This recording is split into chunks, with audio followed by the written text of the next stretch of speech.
because we're going to talk about the three components of the ankle foot. So you have hind foot, midfoot, and forefoot. So the hind foot is comprised of the ankle mortise joint and the subtalar joint. So from looking in this position, what we are looking at is the calcaneus and the position of the Achilles tendon and the position of the calcaneus. So, in a perfect world, the calcaneus would be sitting directly underneath a straight Achilles tendon. If the calcaneus is turned in, it's an inverted calcaneus.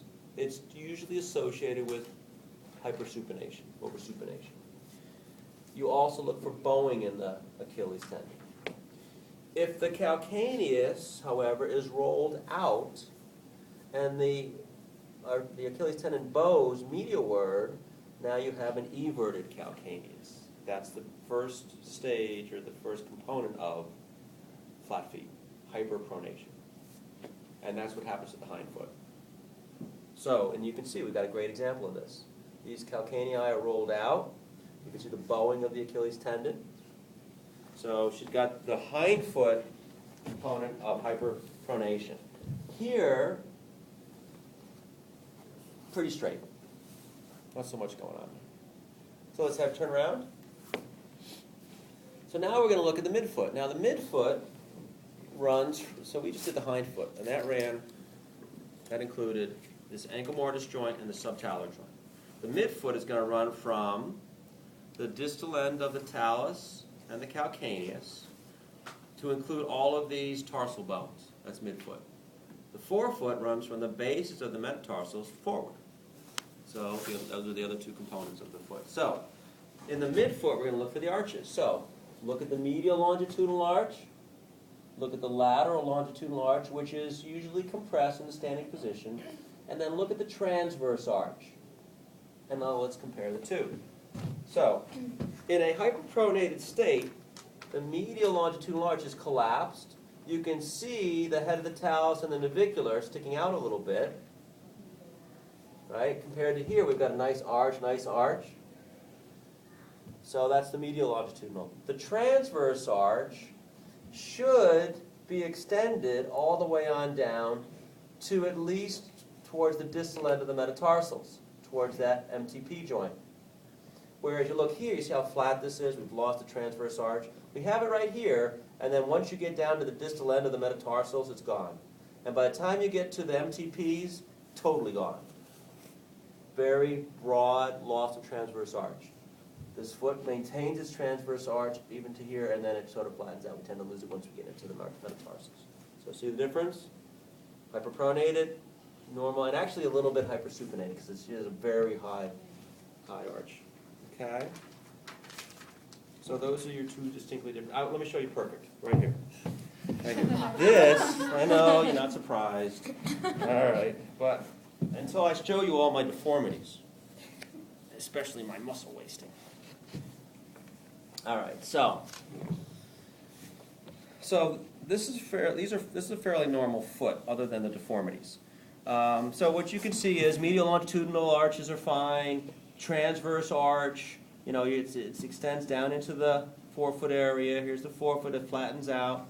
Toes are straight. So we have the beginning of our bunions right here. So it's a lateral flexion malposition here and here. This is going into a lateral deviation. This one nice and straight, Okay.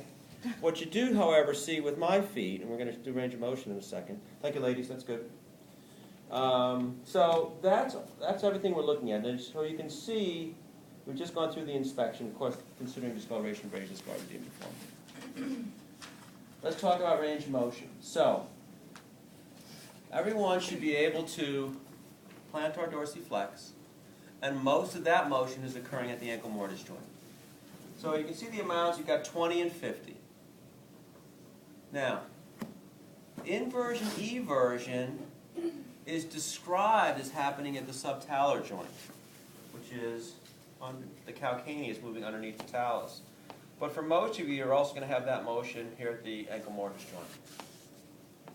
And then you're also going to have some ABAD. And again, that's described as a normal joint motion at the subtalar joint, but most of you will have a little bit of that at the ankle mortise joint. Yeah? What do you mean by the word mortise?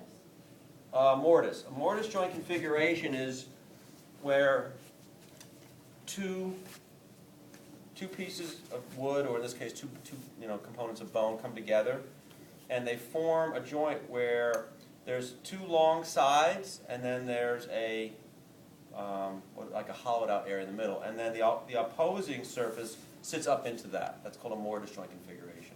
It's designed for motion this way, and not having motion in any other direction. So this joint configuration is designed for a lot of ankle plantar dorsiflexion, and that's it. However, in most young people, you have this inversion-eversion at that joint, and you also have some ABAD. If you had a sprain, you have a lot of inversion probably at that joint, and you shouldn't. It's not designed for that. That motion is designed to occur subtalar, and so there's an intimate relationship between this joint area and this joint area. And when people get dysfunctional, this joint usually becomes hypermobile, and this joint usually becomes stiff. And so the treatment for that, to normalize it, is to mobilize this, stabilize this. So that's a typical occipital distortion pattern. Which joint becomes hypermobile? Ankle mortise. Usually what happens is people get ankle sprains, and they get these inversion sprains. So this is the right side, this is inversion. They stretch and tear all the ligaments on the lateral side, and that joint becomes sloppy. And until they unlock this joint to get it moving again, that hypermobility is maintained. And the reason is because once this becomes overstretched, as soon as you heel strike, that joint moves. And what happens is that you just maintain that looseness, and this joint is never really forced to move well ever again. Does that result in compensation from pilaris longus to